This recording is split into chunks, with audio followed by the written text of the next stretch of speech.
9 stocks, 3 investors, 1 2026 portfolio battle. Some of these picks will age like fine wine, and at least one will age like milk in a Florida garage. Hello and welcome to the 2026 Stock Draft. I'm your host, Joseph Hogue from the Let's Talk Money channel, here with my co-host, Bridget Bennett of MarketBeat, and an historic video for you. 3 investing experts drafting their favorite stocks for a 2026 portfolio. They'll be drafting their top stocks for return, income, whatever the market throws at you this year. Introducing our experts. Mark Rusin is a certified public accountant investing for over 15 years and founder of Rusin Financial. He's helping investors understand financial literacy and finding the dividend stocks that pay your bills. Tom Nash is an investor and founder of StockMVP.com. Using deep analysis and a long-term focus, Tom was an early investor in Palantir. And Kieran Francis of the FinTech channel, a software engineer and solutions architect for Fortune 500 companies. He's applying an engineer's mindset to technology investing. I'm your host, Joseph Hogue. After serving in the Marine Corps, I decided making money was a lot more fun than making minimum wage and camouflage. I started as an equity analyst on Wall Street before moving into venture capital and then going out on my own, sharing that same level of professional research with you here on Let's Talk Money. Here with me is my co-host, Bridget Bennett of MarketBeat. Bridget was a news anchor and reporter for 12 years, combining that journalist skepticism and deep dive research with her curiosity for learning about new companies. Welcome, Bridget. Yeah, Joseph, I really am endlessly curious. I love that every stock has its own story, and we tell a lot of those stories at MarketBeat on our YouTube channel and on our website. But today, I am most excited for the stock stories our experts are going to share in their top stocks draft. We are taking this show to the ESPN newsroom and bringing you a snake draft where each investor will get 3 draft picks, the stocks they believe will have the biggest returns for investors in 2026. Once a stock is picked, it is off the board. I'm excited, Bridget. Just 3 stocks each, 9 total. It's going to be a short list of the very best. Let's get started. I see Mark Rusin ready with his first draft. Joseph, Bridget, first off, thanks for having me alongside some other great investors. And to kick things off, I'm excited to present to you my first pick for 2026, which happens to be one of my favorite stocks to invest in right now. That is none other than Amazon, stock ticker AMZN. And for me, when it comes to investing, especially those stocks that are going to be foundational positions inside my portfolio, I'm looking for not only high quality companies that have strong balance sheets, growth, and strong margins, but I'm also looking for companies that are diversified. And after all, Amazon started off as an online bookstore out of a garage, but has evolved into so much more. They dominate e-commerce. They dominate in cloud with AWS, advertising. That's something that I believe is often overlooked by investors when we're talking about Amazon. They have AI chips and much more. And I believe those that invest today will look back on this period a year or two from now and say, I wish I invested more. After all, Amazon is committing another $200 billion in CapEx, essentially going all in on AI. And investors that are concerned with such a large number, for me, it goes back to trust and management. In years past, have investments led to an ROI? That's the question that I think all investors should be asking right now. And I believe the answer is yes, as margins continue to expand to all-time highs.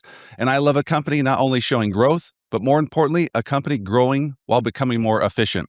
From a stock perspective, sure, the stock has lagged other Mag 7 stocks. Meanwhile, it continues to produce from a financial statement perspective. And from an EV to EBITDA perspective, it's near one of the lowest in the history of the company. And this company, I believe, is worthy of the number 1 pick in 2026. Our first pick in the books there, Bridget. Amazon went from selling books to shipping your toothpaste at 2 a.m., and I love it. 294 times your money since the trough of the dot-com crash. You know, I missed out on a lot of those gains for so long because the stock always looked expensive to me. Growing revenue, but then reinvesting so much of that it had almost no earnings. And what I didn't realize was the company was reinvesting for that future growth. And now I always value stocks on a growth-adjusted basis, so as well as that straight price-to-earnings and price-to-sales basis. Yeah, that's still Amazon's playbook today, looking at that huge investment they're making into the AI infrastructure, into AWS right now. And I know that scared some investors away right now, the stock down a little bit to start the year. But I think that playbook that you talked about, looking towards the growth in the future, is something you have to factor in here. And obviously, there's a strong outlook for this stock. So I think Amazon's a great first pick on this list. Well said. And we're ready for our next draft. Tom Nash up with his first stock. Thank you, Joseph. And I love this format. I have to go with my super duper number 1 pick of all time, which is Palantir, ticker PLTR. This is the stock that I went with many, many years ago back in the post-COVID days, and I'm sticking with it because I believe the potential is still untapped.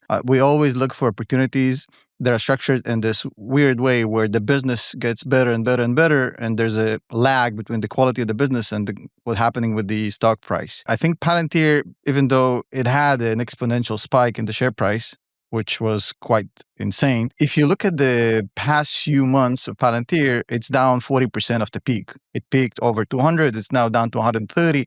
I believe this is a beautiful entry point to improve your cost basis if you missed the boat in the first time.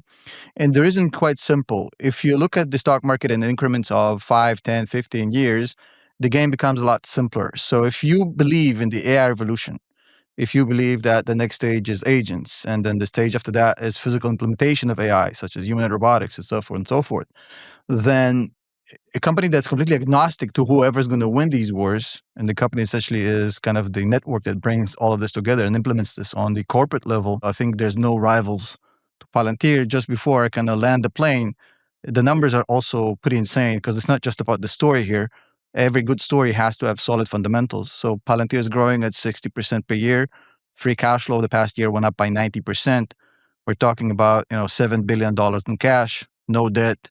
Yes, the P is a little bit high, but every premium product has a premium pricing. We're talking about a company that still has its best performance ahead of it. And I think it's $1 trillion company in the making. So I'm sticking with Palantir. No surprise here, Tom. That first pick for you makes a lot of sense. I know you talk about Palantir all the time. You've been bullish on this company for a very long time. I started talking about stocks in the summer of 2024, and Palantir is one of the first that caught my eye because it was just exploding so quickly. But even back then, when I first started talking about it, it was around $25.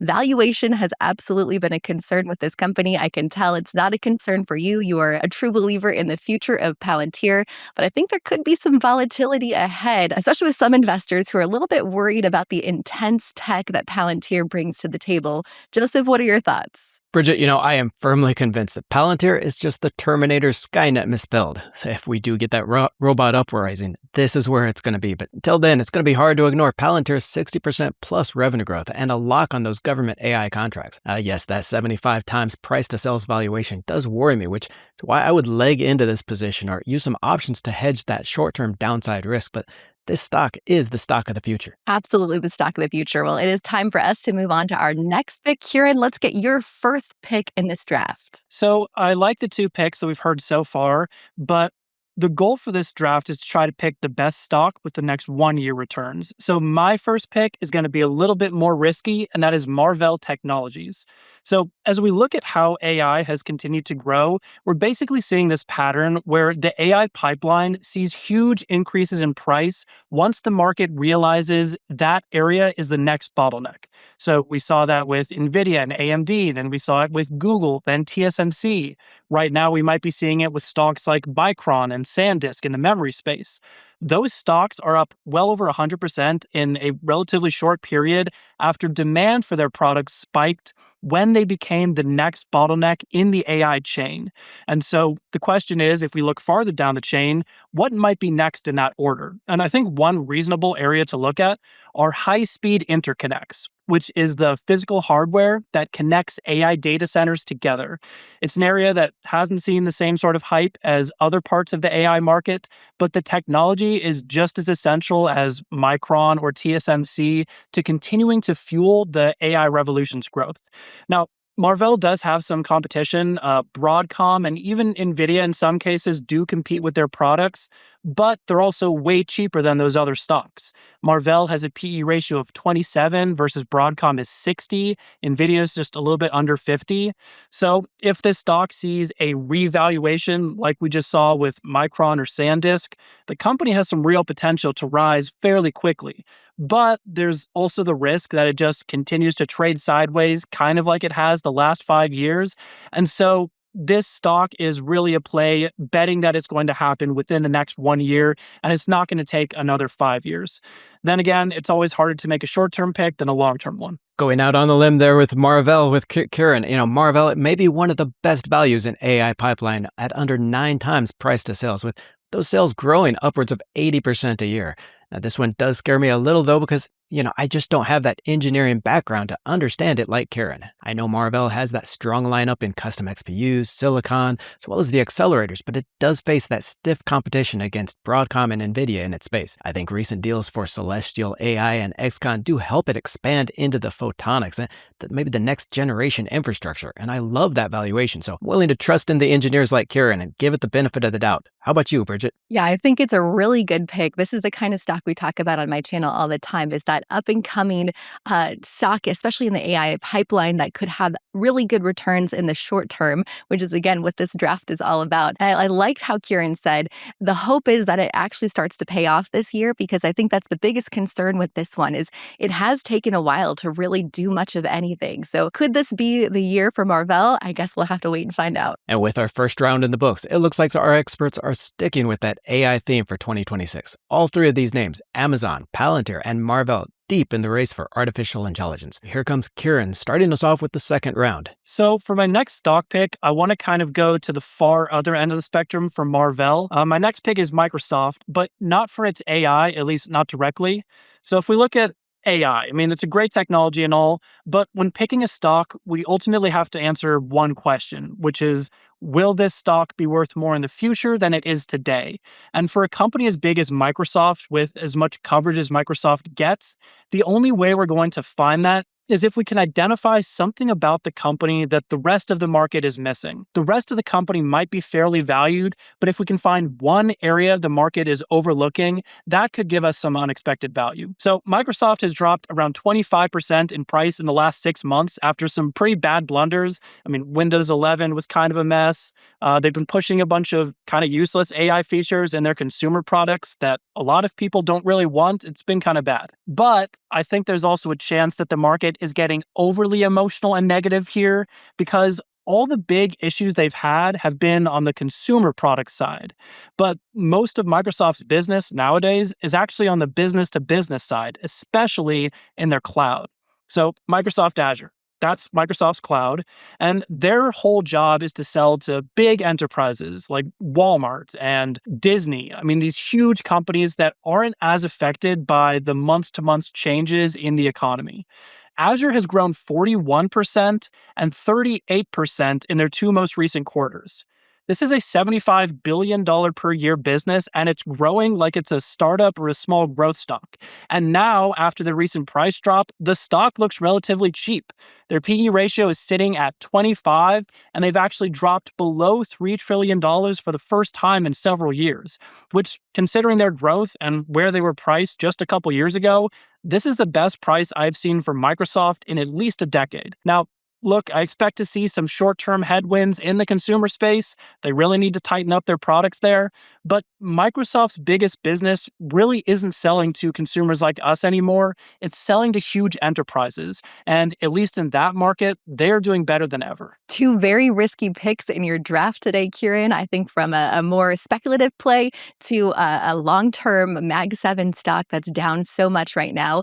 But I think this is a good conversation about your outlook on maybe the software stocks being oversold right now. Unique timing to add this to your list for the biggest growth in 2026.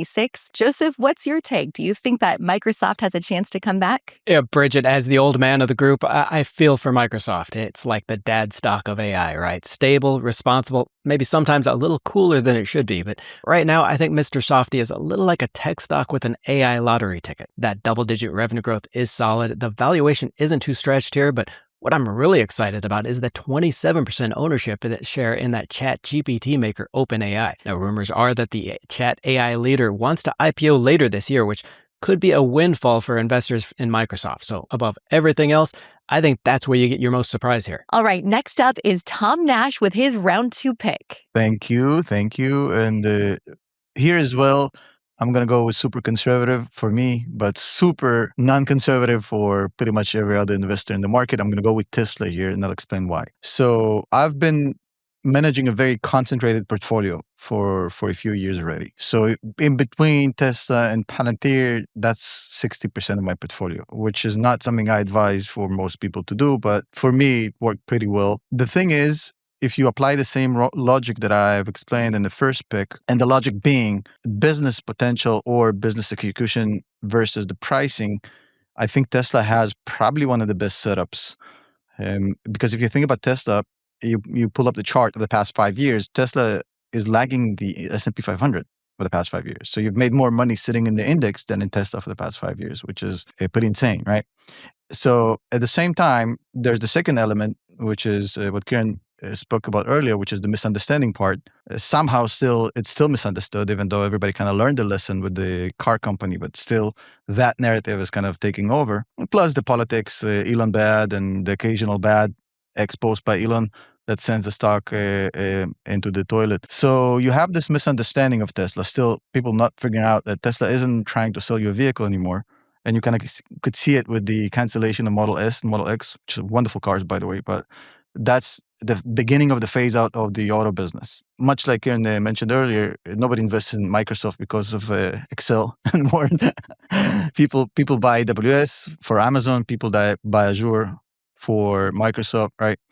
I'm buying Tesla and been buying Tesla for years because of the humanoid robotics, because of the energy, because of FSD and robotaxi. But I want to focus today specifically on humanoid robotics because I think that's the biggest upside here.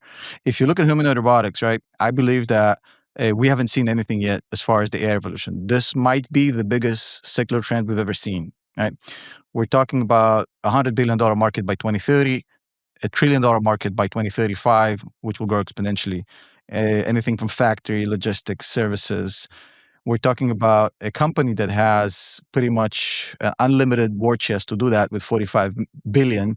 The crazy CEO that has the power to do it and has the craziness to do it. We have battery expertise, vision sensor expertise, AI expertise, electric motors expertise, scale and global supply and manufacturing expertise. We have multiple factories to experiment and showcase these robotics in real time. And if you look at the pricing, you can buy Tesla today at 15 times sales, which is not that bad. $6 billion a year in free cash flow, even though sales are kind of stagnating. The free cash flow is up 75% year over year. And if you look overall at Tesla, like long term, again, I feel like I'm the odd one out here because I don't look at 1 year increments. So for me, anything is 5 years minimum, right? We're talking about Tesla sitting on every major secular trend you can think of. Top talent, top 3 CEO. Wall Street never got it, never will get it. Near term pricing is going to be extremely volatile, like Palantir, like you mentioned earlier. A lot of risk here, but a lot of upside. And I don't think I've ever been more bullish on Tesla than today. A bold pick by a bold investor there in Tesla. I feel like this is a little like drafting the quarterback that won the Heisman Trophy and then hoping he breaks that curse. Elon Musk is adamant that Tesla is not a car maker, but the jury's still out if it can transition into those robo-taxis and robots. If he's right, he's going to get his $1 trillion payday, and he hasn't been wrong yet. Yeah, I think Tom had a really good point that this is really more of a long-term outlook kind of play. This isn't a story that's going to be complete in 2026. I can't imagine Tesla getting its robotics division fully operational and profitable this year. This is more of a 5-year outlook kind of story. And in the meantime, Tom must be comfortable with volatility because I think you're going to see a lot of that this year, much like we did last year when the stock ranged anywhere from $215 to nearly $500 and everywhere in between. Analyst price targets are also all over the place on this stock. So be prepared for some volatility. The future of Tesla in 2026 is definitely not set. Let's go to Mark, ready for his second round pick. All right, to wrap up the second round, and there's been a lot of great picks so far, we're moving away from the consumer discretionary sector in terms of my first pick and moving into the communication services sector, with my second pick going to Alphabet, stock ticker GOOGL, which also happens to be my largest position inside my portfolio. And over the past 12 months, shares are up 65%, so the ride has been enjoyable of late. But definitely, it's not a stock that's done. If anything, it finally just caught up to its peers.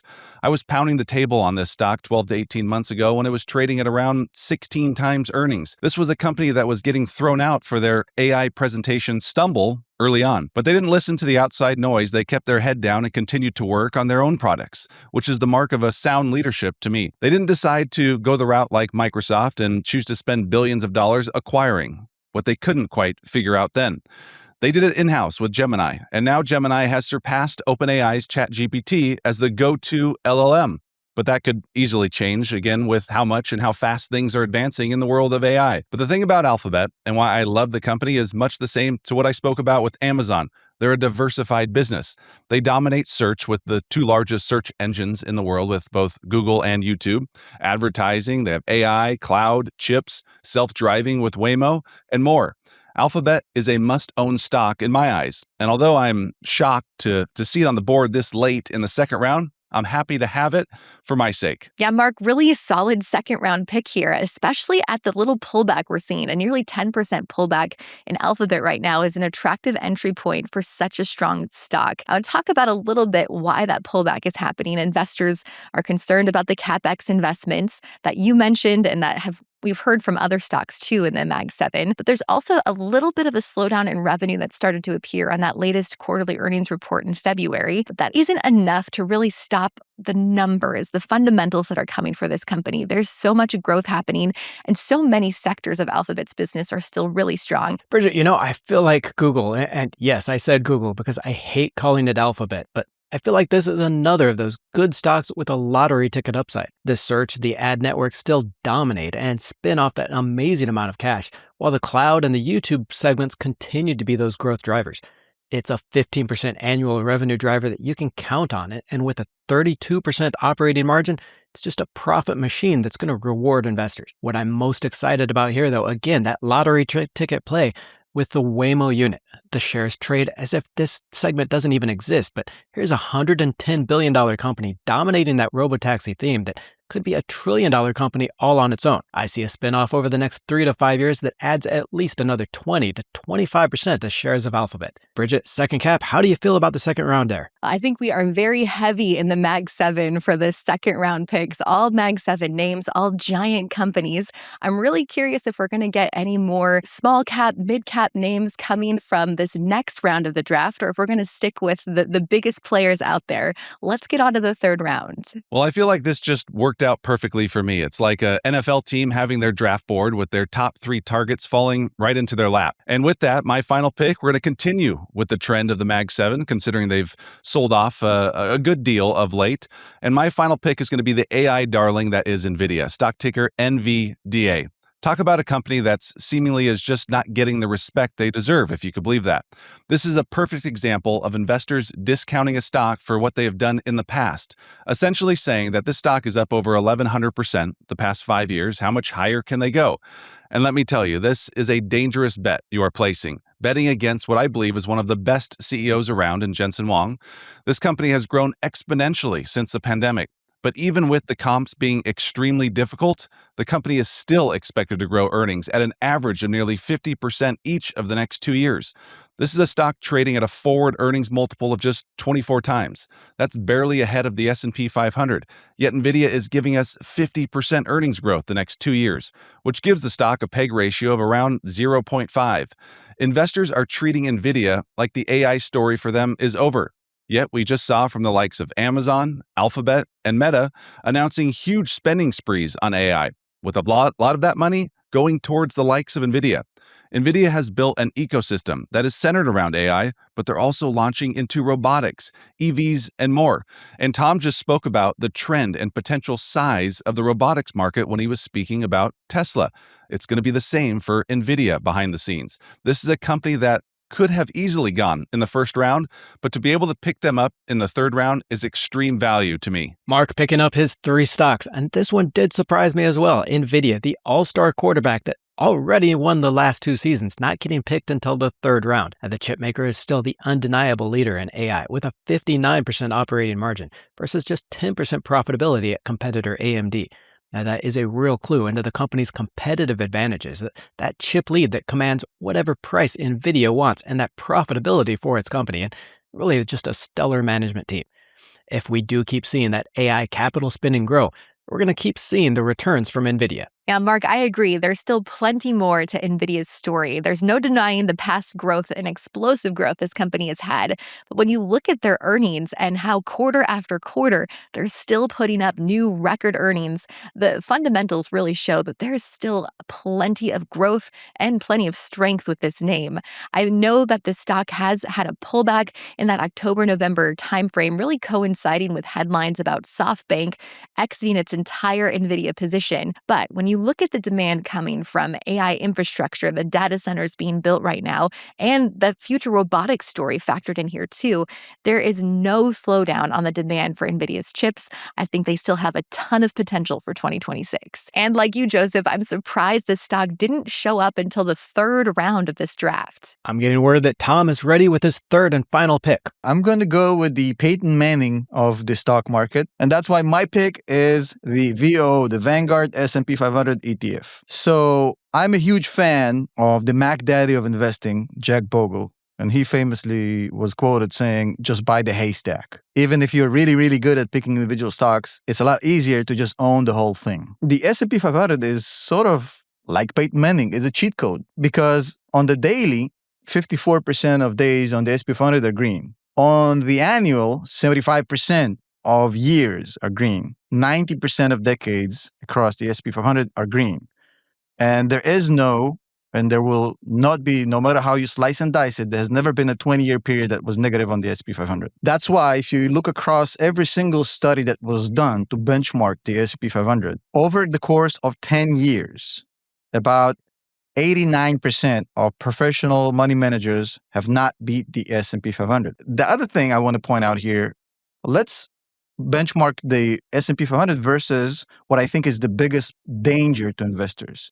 Not missing the hypiest stock, it is actually inflation. I think inflation is a lot worse than people realize because if you look at inflation on the annual basis, inflation is about 3%, and excluding crazy years like we had, usually 3% per year. So if inflation is 3% per year, over the course of a decade, you're going to lose 45% of your purchasing power, right? So you're down 45% if you're just sitting in cash over 10 years.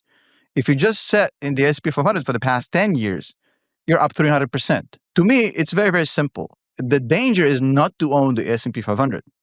That's going to make my dollar into $4 in 10 years without me having to pick a single stock. The S&P will do the work for me. They'll have the best of the best, the creme de la creme. Just going to be sitting there drinking Mai Tais in my porch, enjoying the view. Tom, what a surprise after those first two names you had on your list, from two of the most volatile names in the market to one of the steadiest names in the market. I mean, this ETF is really steady Eddie. If you look at the chart, it is one of the strongest, steadiest charts out there with just slow and steady growth. I like the argument you made saying the S&P 500 is reliable. You can expect it to grow steady yet this year. I think that's true. There's analyst sentiment to support that. But I do want to caution some potential broader market hiccups this year. It's a midterm election year, and we all know there's plenty of economic and geopolitical issues out there that might bring some hiccups in the overall market. But I think long-term, there is a positive outlook for 2026. We'll just have to see what those hiccups might look like along the way.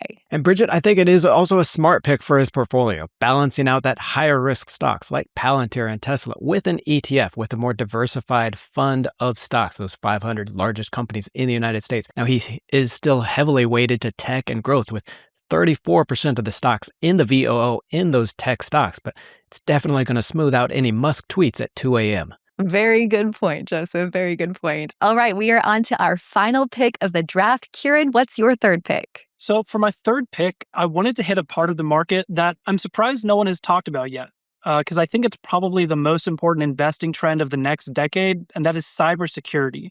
So my third pick is Zscaler. So in a world where we have AI agents and honestly, little kids can probably code a virus as powerful as an expert could 10 years ago, security is not really a luxury anymore. A major security breach is one of the only things that can bring down a Fortune 500 company effectively overnight. And so as the number of security breaches keeps on rising, demand for that security is going to rise too. So that's why Zscaler is my 1-year time horizon security play. So I'm going to give a quick tech explanation here because what really matters here is not just the numbers, it's also the products. So Zscaler offers something called Zero Trust Security. Security used to be all about firewalls. It's like a moat. You keep all the bad guys out and you stay safe inside.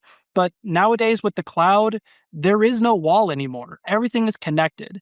And Zscaler's product is designed to work in this modern distributed world that we all live in. The idea is when your software is exposed in a million different ways on purpose, you have to intentionally protect that using something like Zero Trust. And while AI is kind of the big hype right now, cloud is still growing insanely quickly in the background.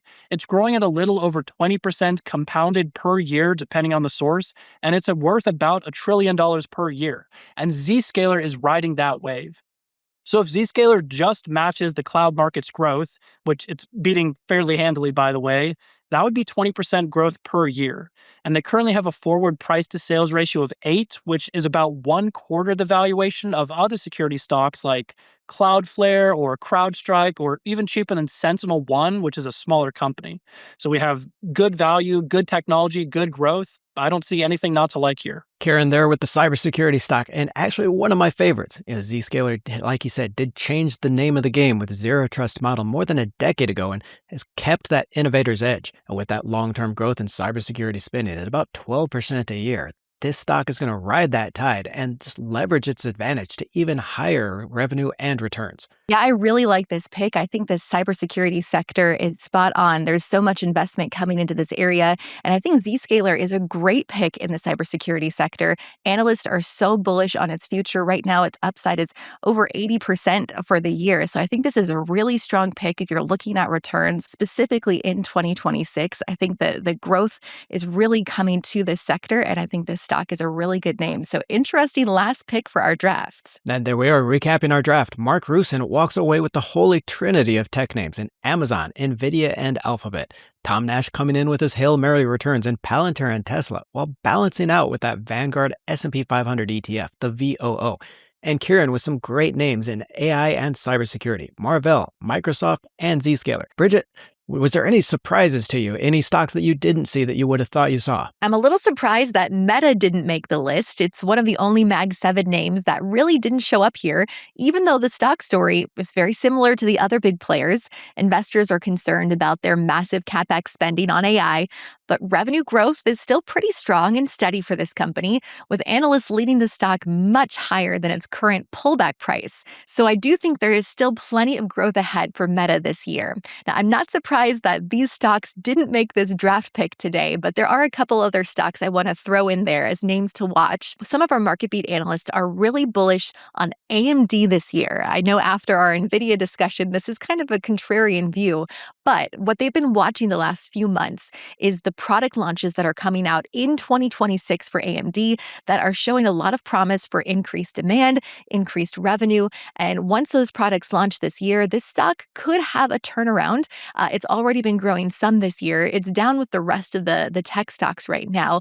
But overall, analyst sentiment is really bullish on AMD. The consensus price target has a 40% upside, with some analysts leading the price target for AMD much higher for 2026. I do want to add one other sector to the 2026 discussion, and that's the drone sector. I'm really bullish on this sector this year, especially some of those small to mid-cap names like Red Cat or Dragonfly Drones.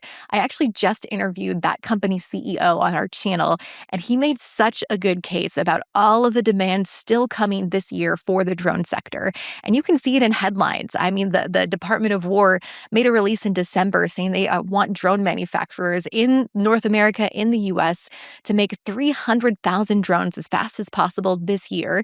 And they're not the only country. Every country is looking to make their own drone manufacturing domestic. That includes Canada. They very recently announced a huge investment into defense, and a big part of that was on building up their drone defense, all with domestic manufacturers, and that includes one of the names I just mentioned. Analysts are super bullish on this sector too. Again, these smaller to mid-cap names have anywhere from 50 to over 100% upside.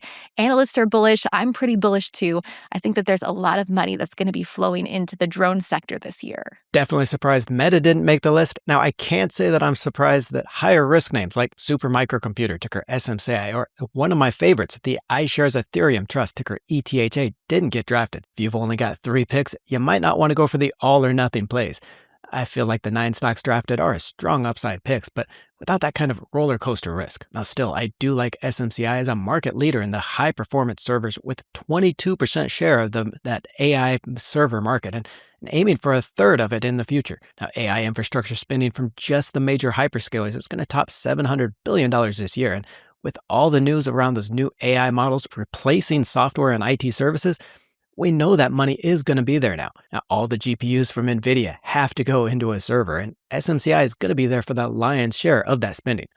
Now, of course, profitability is the big boogeyman here, with earnings only expected 8% higher this year. But anytime you have a company booking 88% revenue growth, and with that kind of control on its product market, earnings growth isn't going to be far behind. Shares trade for a dirt cheap discount of just 13 times this year's earnings, and I'm loading up on that. Also, though, retail investors are giving up on crypto right now, and Ethereum, and that's always been a sign of a bottom. Data by FX Street shows Ethereum whales, so accounts holding between $20 and $200 million were net buyers over $1 billion in Ether earlier in February when that price plunged below $2,000 each.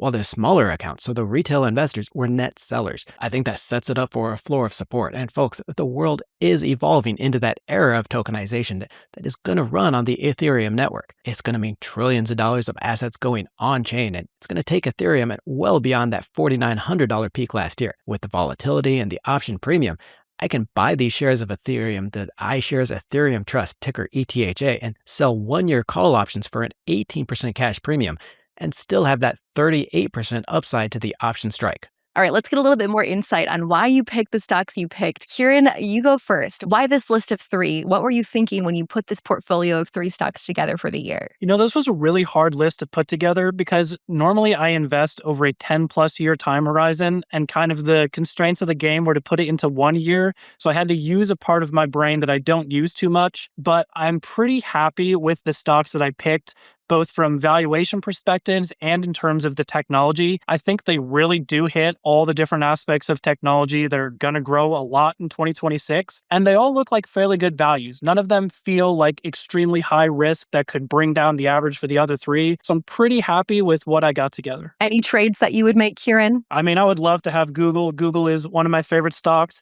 I just felt that 2026 specifically, it's a hard call to say if it's going to outperform these other 3. All right, Tom, your turn. Let's talk about why you put your list together. What were you thinking when you picked these 3 names, and what specifically were you looking for in these stocks? So you got to think like a NFL general manager here. It's a tough gig, right? So for example, like Kieran said, I would love to have me some Google, but I got to play the game. So we got to make the whole team better than the sum of its parts, right? So if you think about my team, look, we've got Peyton Manning as the S&P 500, right? We've got Palantir as the genius coach who lives in the film room at 3 a.m. Everybody's asleep. He doesn't have a life every day. The only thing he thinks about is football 24/7, right? And then we've got, of course, with Tesla, the backup quarterback gunslinger just waiting for an opportunity to go crazy, right? And on the Sunday when we win 27-20, Palantir is in the booth basically saying, I told you that coverage is going to work. And then Tesla just replaced, the Peyton Manning and threw a 70-yard fucking Hail Mary to win the whole thing. That's how I envision my team. It's built for every scenario, chaos and organization. Love all of the football analogies, Tom. That's great. I know you said you'd love to have Google. Are there any other trades you could make if you wanted to? Yeah, off the list I've seen, I like Mark's picks. I think if I made my list, I'd probably add both Google and Amazon. Different reasons. Google for the TPU potential, which is insane, and Amazon because of the insane lag of price, which makes no sense to me, which is going to close. So those 2 I would love to have. Mark, you say you got your top 3 picks. You got Amazon, Google, and NVIDIA. How do you feel about your picks there overall? The rest of the picks in the draft, anything you were surprised at you didn't see? No, we were really happy with how things kind of laid out and ended up working out because, the goal for me when I'm building out my portfolio is to focus on building out a diversified. It's very similar to the companies I'm looking at. Amazon, a very diversified business. Alphabet, a very diversified business. I want my portfolio to be diversified. So although all 3 companies are focused on AI, I have Amazon that's focused in discretionary. You have Alphabet that's going to be technically communication services. And then NVIDIA is going to be our tech player there. So really happy with how things ended up with the draft. If there were some stocks that I was kind of focused on outside of any stocks that made this list, there's names like Boeing in the industrial side of things, SoFi that I liked in the financials side of things, as well as Robinhood, I think is starting to look very intriguing as well. But in terms of first 3 rounds for this draft, very happy with how things ended up. Excellent. And any trades you would have made? Any of the stocks from the other two creators that you would have taken? So one of the ones that Kieran actually mentioned is Marvell. It's one I've recently bought myself. I've had it in the portfolio, but recently added to. I think there's a lot of potential there in terms of a lot of the technology that they're introducing, especially with one of their latest acquisitions that they made as well, which he alluded to. That was one that I had on our list a little bit lower down in some later rounds. And there you have it. What an historic draft, ladies and gentlemen. 9 picks to top your list of stocks to buy this year. I want to thank each of our participants, Tom Nash, Mark Rusin, Kieran Francis of FinTech, and a special thank you to our co-host Bridget Bennett and the team at MarketBeat for production editing. Make sure you check out all their channels and subscribe with the links I'll leave in the video description below. And now it's your turn. Drop your first round stock pick for 2026 in the comments below. Don't forget to join the Let's Talk Money community by tapping that subscribe button and clicking the bell notification.